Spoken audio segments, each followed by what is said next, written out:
नमस्कार दोस्तों, स्वागत है आपका हमारे YouTube channel power of money में। और आज हम बात करेंगे एक केमिकल स्टॉक की। और ऐसा देखने से लग रहा है क्या ये एक ऑल टाइम हाई, एक ऑल टाइम ब्रेकआउट की तरफ बढ़ रहा है ये स्टॉक। एंड नज़र में आया ये स्टॉक क्योंकि Q2 FY25 के तिमाही के नतीजे अभी आए हैं और नतीजों के आने के कुछ ही दिनों के अंदर करीब 3 से 4 दिनों के अंदर 20% की तूफ़ानी तेज़ी देखने को मिली है। कौन सी है ये केमिकल कंपनी, हम जानेंगे समझेंगे इस कंपनी को। एक डाइवर्सिफाइड केमिकल कंपनी है। बेसिकली क्लोरविनाइल बिजनेस यानी जिस caustic soda and driven products में काम करती है। Caustic soda, hydrogen peroxide, aluminium chloride, PVC resin, calcium carbide and polymer compound जो इसके क्लोरविनाइल बिजनेस के प्रोडक्ट्स हैं। एग्री बिजनेस की बात करें तो शुगर, कोजनरेशन, डिस्टिलरीज, फर्टिलाइजर्स, इस तरह के इसके बिजनेस हैं। एंड सीमेंट की बात करें तो करीब 4 लाख टन की सीमेंट की कैपेसिटी है। कॉस्टिक सोडा में अगर हम बात करें तो ये कंपनी एक अच्छा खासा मार्केट शेयर कमांड करती है। हाइड्रोजन पेरोक्साइड में भी गिने चुने 4-5 प्लेयर्स हैं जिसमें ये कंपनी करीब तीसरे या चौथे नंबर पर आती है। PVC रेजिन में इसका 220 टन्स पर डे का जो कार्बाइड बेसिस से PVC बनाती है, इसका जो एक पोजीशन है मार्केट में करीब तीसरी या चौथी लार्जेस्ट कंपनी है जिसका ये प्रोडक्शन कैपेसिटी है। और बात करें अगर सीमेंट की तो एक ठीक ठाक क्वांटिटी है 4 लाख टन की इसके पास। आइए आगे बढ़ते हैं और समझते हैं डिटेल में कि क्या है इस बिज़नेस में। अब अगर हम बात करते हैं क्लोरविनाइल बिज़नेस की तो राजस्थान और भरूच में इसका क्लोरविनाइल बिज़नेस में ऑपरेट करते हैं और वहीं पर कैप्टिव पावर जनरेशन करीब 344 मेगावाट का है। और अभी ये लोग रीजनरेशन रिन्यूएबल एनर्जी में भी काम कर रहे हैं। तो करीब अभी कंपनी के बोर्ड ने अप्रूव किया है 76 crore rupees for supply of 68 megawatt peak captive renewable energy at Kota complex. Company 6.6 megawatt का captive renewable energy at its Bharuch Gujarat में भी कॉम्प्लेक्स डाल रही है। केमिकल्स की बात करें तो caustic soda and driven chemical जो हमने ऑलरेडी ऊपर देखे तो उसमें से जो डिमांड फॉर कॉस्टिक है वो एक तरीके से बैलेंस रहने की उम्मीद है इंडिया में। ये वर्ल्ड वाइड इंटरनेशनल मार्केट में बात करें या डोमेस्टिक मार्केट में बात करें तो एक तरीके से देखा जाए तो मोर और लेस बैलेंस डिमांड है। बहुत ना सरप्लस कह सकते हैं, ना ही बहुत डिमांड कोई बहुत बढ़ने की उम्मीद यहाँ से की जा रही है आने वाले कुछ दिनों में। सप्लाई के कांस्टेंट ज़रूर हो सकते हैं जो कि ये साइक्लोन वगैरह चलते रहते हैं या जो इस तरह का रेड सी का इशू आ जाता है या चाइना में अगर कोई फिजिकल स्टिमुलस आ जाता है, इन सारी रीजंस की वजह से। डोमेस्टिक कैपेसिटी यूटिलाइजेशन करीब 75% है। विज़ इंस्टॉल कैपेसिटी की अगर हम बात करें जो कि 6.2 मिलियन मीट्रिक टन है। एंड ओवर सप्लाई है इंडियन मार्केट में and therefore lower ECUs है इलेक्ट्रोकेमिकल यूनिट। जनरली आपको पता होगा कि सोडियम क्लोराइड का जब हाइड्रोलिसिस करते हैं एक तरीके से जब इलेक्ट्रिफिकेशन के साथ, तो basic reaction is NaCl plus NaCl which is salt plus H2O। पानी मिलाने के बाद उसको जब इलेक्ट्रोलिसिस करते हैं तो NaOH plus hydrogen plus chlorine liberate होती है वहाँ से। तो ये उसका बेसिक रिएक्शन है। तो इसको इलेक्ट्रोकेमिकल यूनिट कहते हैं बिकॉज एक पावर इंटेंसिव बिजनेस है। And India continue to be net exporter of caustic this quarter, ऐसा मानना है इंडस्ट्री का। जहाँ तक बात करें इस कंपनी के परफॉर्मेंस की तो करीब 1920 टन्स पर डे का एक इनका एवरेज प्रोडक्शन रहा है जो कि पिछले साल के मुताबिक YOY कर बेसिस पे हम देखें तो करीब 1682 था, यानी उससे बढ़ा ही है। रेवेन्यूज़ की अगर बात करें तो 19% ईयर ऑन ईयर बेसिस पे बढ़े हैं। एंड कॉस्टिक के वॉल्यूम की बात करें तो वो भी ऊपर गया है। PBIT भी ऊपर है। तो और इनका जो अभी H2O2 प्लांट है वो ऑपरेशनल हो जाएगा Q2 FY25। H2O2 बेसिकली एक तरह का हाइड्रोजन पेरोक्साइड है जो टेक्सटाइल इंडस्ट्रीज में काफ़ी एंड फार्मा इंडस्ट्री अंदर एलाइड इंडस्ट्रीज में यूज़ होता है। While ECH is the epichlorohydrin जो कि basically epoxy and paint applications में जाता है। एंड इसके एक्सपेक्टेड होने की करीब Q4 FY25 में उम्मीद करी जा रही है। I think this is the largest capacity 51,000, if I am not mistaken 51,000 tons per annum का प्लांट लेके आ रहे हैं, 51 और 52,000 टन्स पर एनम का। एंड बोर्ड ने अभी अप्रूव किया है कि क्लोरीन डाउनस्ट्रीम प्रोजेक्ट कर 100 tons per day aluminium chloride and 225 tons per day calcium chloride CaCl2 in Bharuch with a capex of 310 crore. और ये प्रोजेक्ट जो कमीशन होंगे वो करीब करीब Q1 FY20 में इनको कमीशन हो गया। और इससे क्या होगा, chlorine sink of 225 tons per day they will be able to consume. अभी ये क्लोरीन कंज्यूम करेंगे तो बना सकते हैं एक्स्ट्रा, क्योंकि क्लोरीन एक ऐसी गैस है जिसको कि आप बहुत देर तक कहीं रोक के नहीं रख सकते, स्टोर करके नहीं रख सकते। हाइड्रोजन निकाल रही है, क्लोरीन निकल रही है।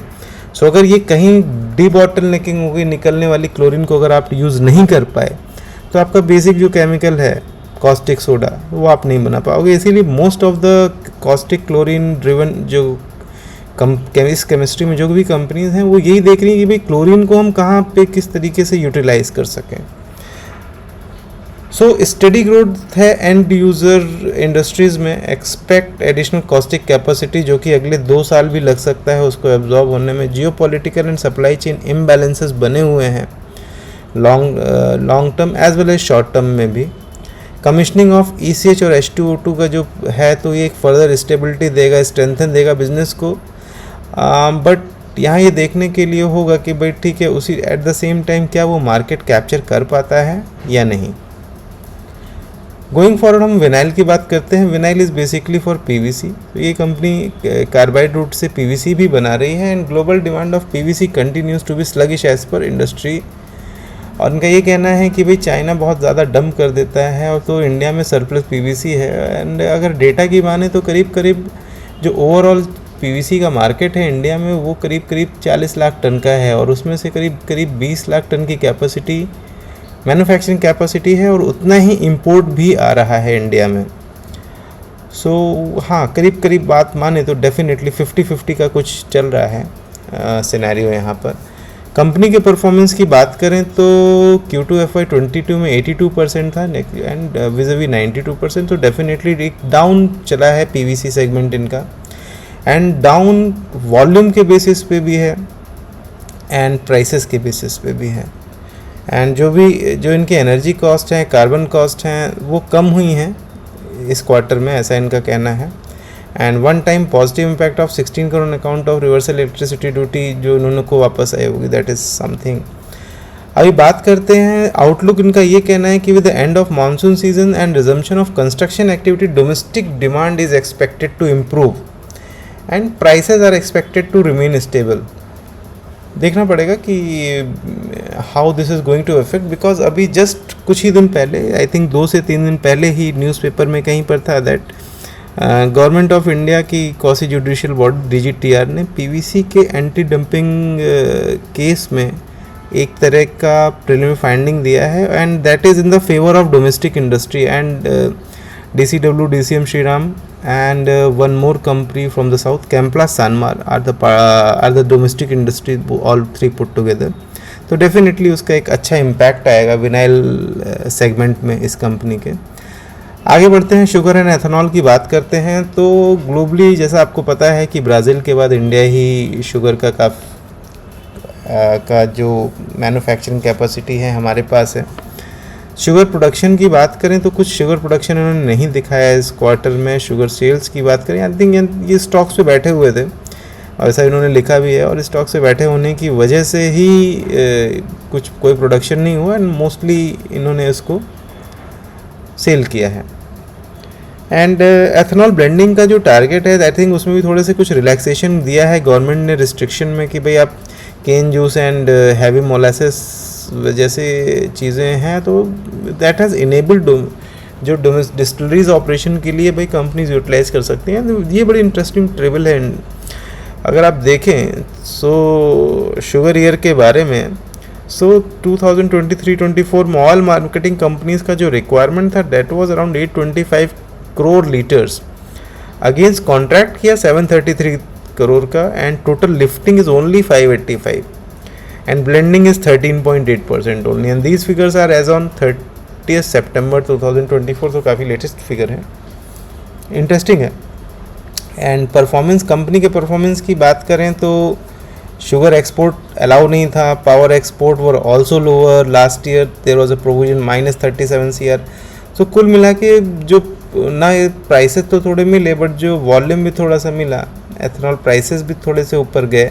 सो सब कुछ करके करीब करीब इनका जो Q2 था वो 3% YOY बेसिस पे ऊपर था, लेकिन PBIT जो था इस पर्टिकुलर क्वार्टर में सेम पीरियड में वो एक -14 करोड़ था, and due to certain reasons which are already been establish कि भाई ये प्रॉब्लम्स आई थी।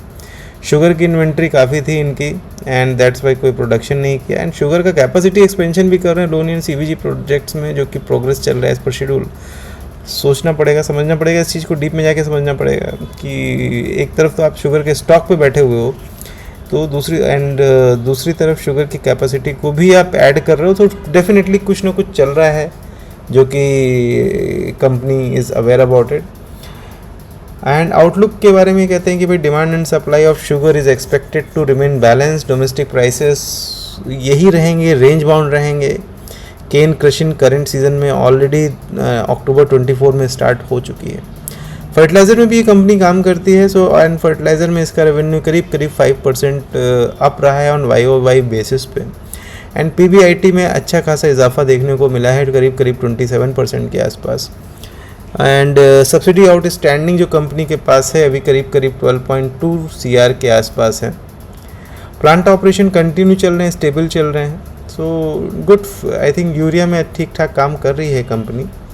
सिमिलरली बायोसीड्स में भी जो कंपनी का परफॉर्मेंस है that has been improved very much. PBIT level देखिए तो पिछले साल की अपेक्षा करीब मल्टी टाइम्स बढ़ चुके हैं यहाँ से, एंड एक अच्छी खासी शिफ्ट मिली है। ऑल तो इस बिज़नेस से बहुत ज़्यादा पैसा नहीं आ रहा है कंपनी को, 158 CR ही आ रहा है।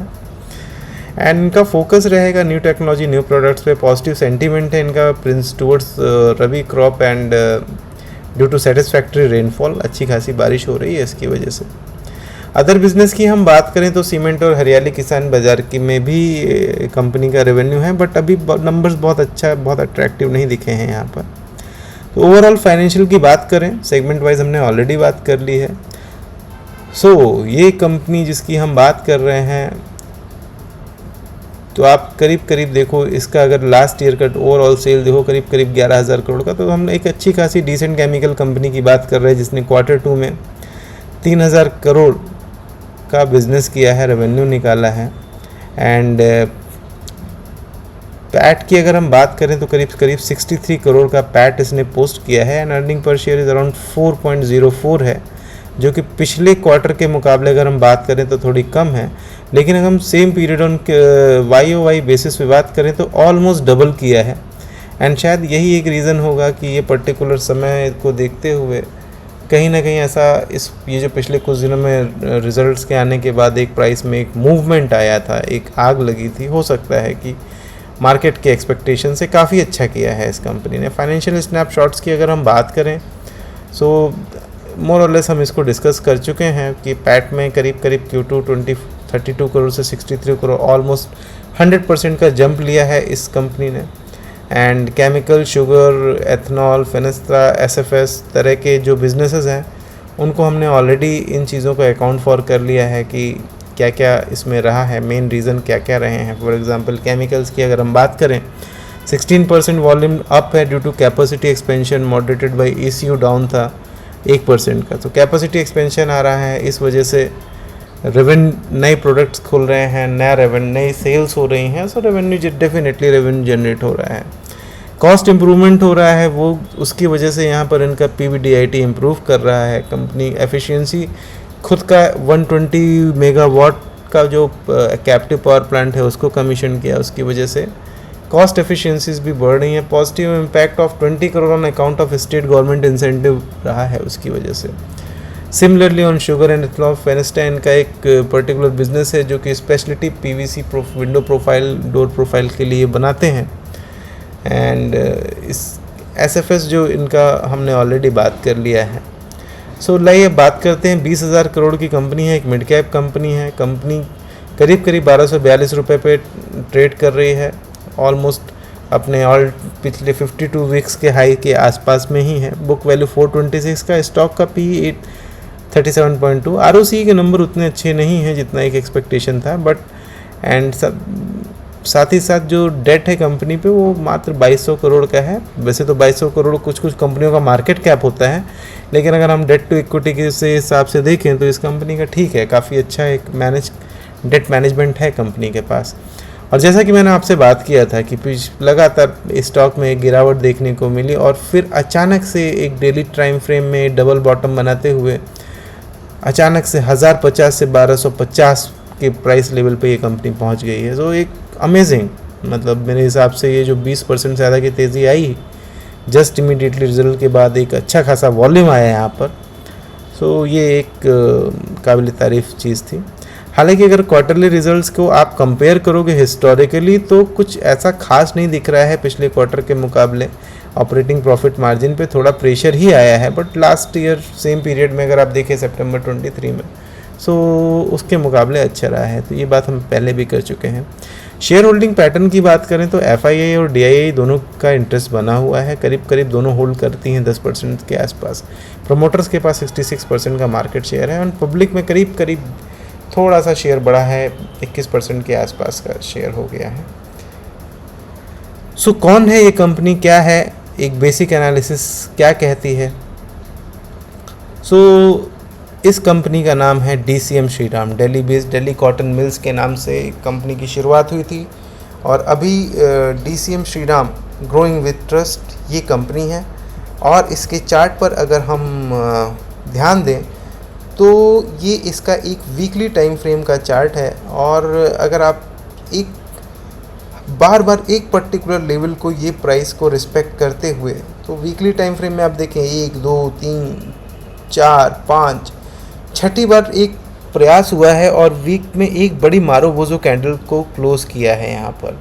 ऑल्दो इसकी विक भी थोड़ी बड़ी है, बट देखना इंटरेस्टिंग होगा क्या इस बार ये स्टॉक अपने ऑल टाइम हाई को लगाएगा और यहाँ से एक नई मोमेंटम को क्रिएट करेगा, या फिर अगेन से ये पर्टिकुलर प्राइस 1200 रुपये का या 1200-1250 रुपये का कंपनी के वापस से एक स्ट्रॉन्ग रेजिस्टेंस का काम करेगा एंड वापस प्राइसेस को नीचे धकेलेगा। So thank you so much for watching this complete video.